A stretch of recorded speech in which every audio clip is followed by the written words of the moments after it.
Kita ke informasi lain, Saudara Panglima TNI Jenderal Andika Perkasa akan masuk masa pensiun di akhir Desember 2022.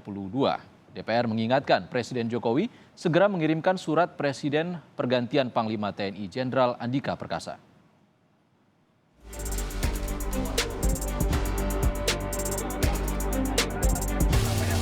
Bulan Desember, Panglima TNI Jenderal Andika Perkasa memasuki masa pensiun. Anggota Komisi 1 DPR Sukamta mendesak Presiden Jokowi segera mengirimkan surat Presiden pengganti Jenderal Andika Perkasa agar DPR tidak terburu-buru menyelenggarakan uji kepatutan dan kelaikan.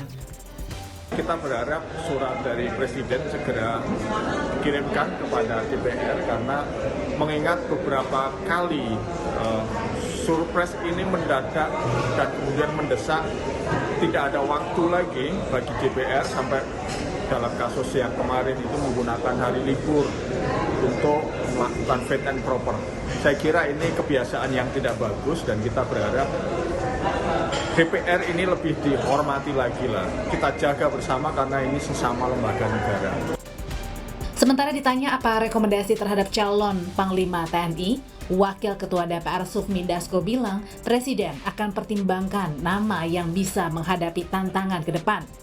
Kembali lagi terpulang pada situasi dan kondisi seperti apa yang dibutuhkan pada saat ini dan tentunya Presiden mempunyai juga perhitungan-perhitungan sendiri untuk kemudian mengusulkan yang tepat mengenai calon tersebut untuk situasi dan kondisi pada saat ini.